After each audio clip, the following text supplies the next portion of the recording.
Xəbər verdiyimiz kimi Goranboyda 2 qadın bıçaqlanıb, onlardan biri ölüb. Doğru Xəbər Azərbaycan bildirir ki, rayonun Faxralı kəndində 1987-ci il təvəllüdlü Vəliyev Emin Xaləddin oğlu anası, 1963-cü il təvəllüdlü Zoya Əhmədova və həyat yoldaşı 1995-ci il təvəllüdlü Jalə Yolçuzadəni bıçaqlamaqda təqsirli bilinir.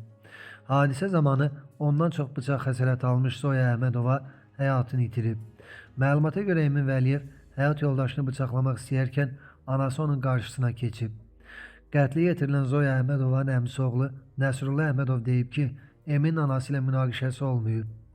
Qeyd edək ki, Jalə Yolçuzadə ağır halda xəstəxanaya yerləşdirilib. Cinayəti törətməkdə şübhəli bilinən şəxsin psixoloji problemləri olduğu bildirilir. Emin Vəliyev Vətən Müharibəsi qazisi 3-cü qrup əlil olub və müəyyən müddətdən bir müalicə alırmış. Kürdəmirdə ağır yol nəqliyyat hadisəsi baş verib. Məlumata görə qəza rayonun Atakişili kəndində qeydə alınıb. Hərəkətdə olan Toyota Prado markalı minik avtomobili idarəetmədən çıxaraq aşıb. Hadisə nəticəsində 1985-ci il təvəllüdlü Pərvanə Əliyeva, 2007-ci il təvəllüdlü Aytən Xasiyeva, 1960-cı il təvəllüdlü Tərani Xəlilova və 1985-ci il təvəllüdlü Vüqar Əliyev müxtəlif dərəcəli bədən xəsarətləri ilə təcili xəstəxanaya çatdırılıblar. Faktla bağlı araşdırma aparılır.